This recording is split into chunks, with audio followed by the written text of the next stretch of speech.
Tuhan bersamamu dan bersama rohmu. Inilah Injil suci menurut Yohanes. Dimuliakanlah Tuhan. Dalam amanat perpisahannya, Yesus berkata kepada murid-muridnya, sekiranya kamu mengenal aku, pasti kamu juga mengenal Bapa-Ku. Sekarang ini kamu mengenal Dia dan kamu telah melihat Dia.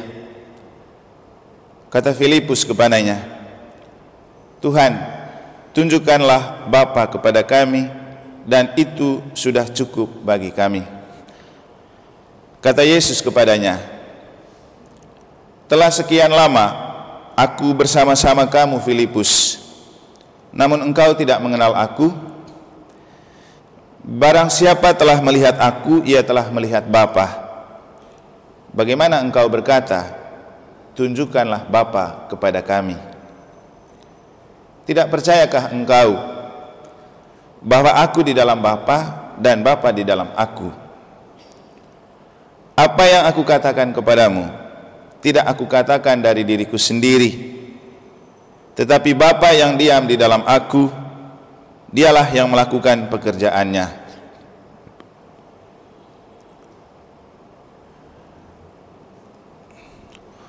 Percayalah kepadaku bahwa aku di dalam Bapa dan Bapa di dalam aku, atau setidak-tidaknya percayalah karena pekerjaan-pekerjaan itu sendiri.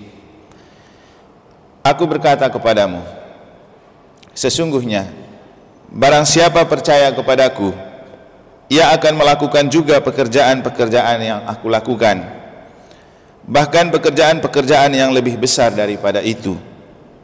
Sebab aku pergi kepada Bapa, dan apapun yang kamu minta dalam namaku, aku akan melakukannya, supaya Bapa dipermuliakan di dalam Anak. Dan jika kamu meminta sesuatu kepadaku dalam namaku, aku akan melakukannya.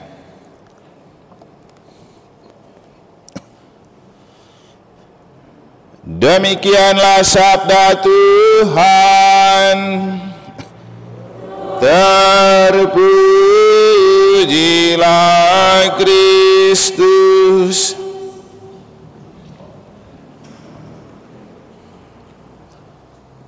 Para suster, Bapak Ibu, saudara-saudari, adik-adik dan anak-anak sekalian yang saya kasih dalam Tuhan. Kalau kita melihat anak-anak segini banyak datang misa harian, apa yang ada dalam pikiran dan perasaan Anda? Apa? Kalau kamu tidak mampu menemukan, itu yang dimaksudkan dengan yang terjadi dengan Filipus.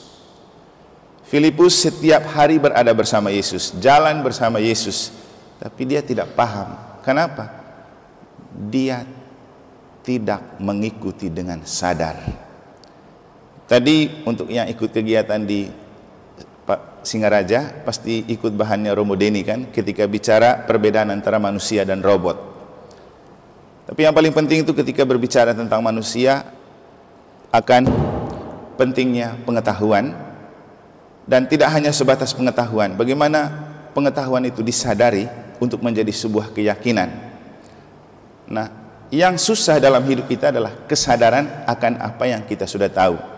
Makanya di bagian sesi kedua tadi saya mengajak para pemimpin pastoral untuk, Anda sudah melihat tema pastoral kita, Anda sudah tahu, bahkan sudah berdoa. Tapi apakah Anda menyadari itu adalah tema kita? Itu adalah persoalan kita, itu adalah hal yang kita harus selesaikan. Kalau tidak ada kesadaran itu hanya sebagai sebuah pampangan yang sangat mentereng. Terus siapa yang buat? Jadi butuh kesadaran. Dan kesadaran ini penting karena kalau kita melakukan sesuatu dengan sadar, itu yang membuat kita termotivasi. Yang dalam bahasanya Romo Deni tadi itu ada gairah untuk melakukan, karena kita yakin dengan sesuatu yang kita tahu itu berguna. Nah, Filipus ini ikut Yesus tanpa kesadaran. Dia ikut dalam keadaan alam bawah sadar. Sama dengan kita kan, Tiap hari kita ikut misa. Itu kan sudah, kalau sudah terbiasa itu akan terbawa sebagai alam bawah sadar. Bahwa tiba-tiba jam 6 kita mandi karena jam setengah 7 ada misa. Kalau sudah itu sudah sering, akan menjadi sebuah rutinitas yang terbawa dalam alam bawah sadar. Sehingga ketika satu saat tidak ada misa harian, macam ada sesuatu yang belum beres gitu. Itu namanya sudah terbawa dalam alam bawah sadar. Tapi hidup itu tidak cukup dengan hidup dalam alam bawah sadar, karena yang paling penting itu membawa apa yang di dalam atau di bawah kesadaran itu menjadi sebuah kesadaran dan pengetahuan. Itulah kenapa tadi saya ajak kamu, apa yang ada di perasaan dan pikiranmu melihat anak-anak ini. Kalau tidak bisa memahami itu, kita tidak akan menemukan sebuah kebanggaan menjadi orang Katolik yang dewasa. Seperti yang saya katakan kemarin, kenapa saya kemudian semangat untuk mensupport prakemas kami, karena satu, yang saya lihat aktif kegiatan gereja itu anak-anak. Setelah hari Minggu mereka aktif berkumpul di depan Gua Maria. Kumpul-kumpul saja. Orang tua sibuk cari jajan, sibuk pulang duluan, sibuk urus diri. Kalau misa harian, anak-anak ini biar hujan, tahu kalau mereka tugas, mereka menerobos hujan. Tapi orang tua, orang dewasa justru senang kalau ada hujan, biar ada alasan tidak ikut misa. Dan yang paling penting juga ketika kemarin saya cerita, ketika Jibril pulang pendalaman APP tema tentang Sakeus, kita uji di rumahnya. Jibril, tadi kamu dibicarain tentang apa? Diajarkan tentang apa? Oh, tentang Sakeus. Lalu Joyce sama Alina, yang mereka bisa buat itu tepuk-tepuk Sakeus gitu. Mereka buat. Tapi Jibril, dia bercerita ulang, cerita tentang bagaimana Sakeus menjumpai Yesus. Dan persis seperti yang diceritakan dalam kitab suci. Jadi dalam benak saya langsung berpikir, wah, anak-anak ini punya daya tangkap lebih. Tapi kalau tidak ada peluang untuk mereka belajar, tidak mungkin mereka tahu seperti ini. Makanya saya lebih suka banyak-banyak buat kegiatan anak-anak, karena itu investasi terbaik untuk paroki dan gereja. Artinya Bapak Ibu, bagaimana hal-hal yang biasa kita sadari lebih, supaya membuat kita makin beriman. Dan dengan keyakinan itu kita semangat melakukan sesuatu. Filipus, dia sudah ikut Yesus, kan dia ini murid rasul juga, dia ini sudah lama dia ikut Yesus, sudah sering Yesus berbicara, aku itu datang dari Bapa, aku datang ke dalam dunia, aku akan kembali kepada Bapa, aku datang untuk melakukan pekerjaan-pekerjaan Bapa, sudah sering. Tapi dalam Injil hari ini, apa dia tanya? Yesus, tunjukkan Bapa itu kepada, kan konyol ini. Terus selama ini Yesus jelaskan, kau punya pikiran taruh di mana? Tapi inilah irama hidup kita Bapak Ibu. Setiap hari kita melalui hal yang sama, pekerjaan yang sama, rutinitas yang sama. Tapi kalau kita tidak memaknai itu yang membuat pengalaman itu tidak berarti. Mungkin sama juga dengan begini. Karena saya juga punya kebiasaan alam bawah sadar, suka telat kan. Sama dengan mereka yang sudah sering telat datang misa itu tidak pernah rubah-rubah. Kenapa? Sudah terlanjur dalam alam bawah sadar. Kalau tidak pernah menyadari bahwa saya terlambat terus, tidak akan ada perubahan, nanti terlambat terus. Makanya perlu membangkitkan alam bawah sadar itu kepada kesadaran, menjadi sebuah pengetahuan yang kita tahu. Maka kalau bicara mengenal, artinya kita membuat apa yang kita tahu itu disadari. Nah, inilah yang tidak dimiliki oleh Filipus. Jadi kalau kamu mengenal aku, kamu mengenal Bapa, kan gitu kata Yesus. Berarti Filipus belum sampai pada tahap mengenal. Ia tahu Yesus, tahu Bapa, tapi tidak mengenal. Mengenal itu sering saya katakan mengetahui dengan lebih dalam sesuatu. Tapi kita tidak bisa mengetahui lebih dalam tentang sesuatu kalau tidak ada penyadaran dan kesadaran. Jadi perlu ada kesadaran agar alam bawah sadar itu berguna untuk memperbaiki hidup kita. Itulah yang dapat kita maknai dari cerita tentang Filipus. Tadi juga saya kasih satu contoh waktu di Singaraja. Ketika kami ngopi di depan aula, saya toleh ke tiang listrik. Lalu di tiang listrik itu terdapat sebuah papan plat yang tulisnya begini, BL 0352, Gereja Katolik Kliuntu Buleleng, di jalan raya. Terus saya bilang mereka, kamu tahu apa itu BL? Apa Romo? BL itu artinya Berelau. Berarti tiang listrik ini untuk gereja. Sepengetahuan Romo Berelau, jangan diganggu gugat. Padahal itu kan tulis biasa-biasa saja kan. Tapi bagaimana sesuatu yang biasa menjadi luar biasa, itulah butuh kesadaran. Makanya saya tanya tadi, Bapak Ibu, kalau lihat anak-anak ini dan Anda tidak mampu memaknai apa arti kehadiran mereka, pasti tidak ada gunanya. Tapi kalau kita mampu memaknai, itu yang membuat kita makin semangat. Artinya apa? Kalau anak-anak saja semangat, bagaimana saya orang tua? Masa saya kalah dengan anak-anak? Itu maksudnya. Dan Anda harus bangga menjadi umat di paroki ini. Tadi saya bilang di Singaraja, kami bangga jadi umat paroki negara. Kenapa? Paroki yang misa sorenya rutin, ada mesdinar sampai 4 anak, dapat kolektif harian lagi. Dan beruntung jadi umat di paroki negara. Kenapa? Semua kegiatan harus berjalan. Jangan pikir uang, yang penting kegiatan berjalan. Yang penting kamu mau bekerja. Karena kita urus kerajaan Allah ini bukan urus dana abadi. Karena kadang-kadang ada paroki lain juga yang pikir dana abadi.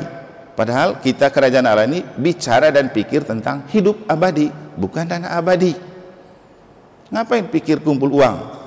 Pikir kumpul iman. Itu jauh lebih besar. Sehingga buat banyak kegiatan ini untuk membuat kita makin beriman. Dan anak-anak ini tanpa kita sadari, Bapak Ibu Anda pasti cemburu lihat mereka. Coba kalau dulu waktu kecil kita seperti mereka, bagaimana iman kita? Jadi dari kecil mereka sudah dihargai, mereka sudah aktif, mereka sudah terlibat.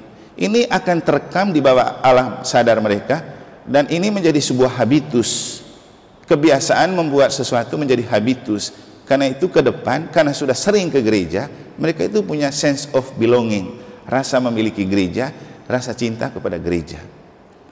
Maka kita harus terus mensupport, menghargai, membimbing, dan menuntun mereka supaya kedepannya gereja Katolik Paroki Santo Petrus Negara itu top karena ada generasi mereka, dan berharap untuk mereka tetap setia dalam hidup beriman dan gereja. Itu kan tergantung kita orang tua bagaimana menyadarkan mereka. Jadi itu hal yang dapat kita maknai dari pertanyaan Filipus. Sedangkan dari bacaan pertama yang dapat kita makna itu begini. Paulus ini kan teman baik dengan orang-orang di Yerusalem, dengan petinggi, dengan pejabat, dengan imam-imam besar yang ada di sana. Bahkan dia pernah meminta surat restu dari mereka untuk pergi mengejar dan membunuh pengikut Yesus.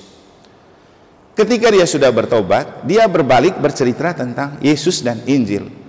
Yang terjadi, orang-orang yang dulu berteman dengan dia iri, mereka iri hati, dan saking tebalnya rasa iri hati mereka, mereka menghasut perempuan-perempuan untuk membenci, dan bahkan kemudian membuat sebuah opini untuk Paulus dan Barnabas ini tidak disukai atau ditangkap.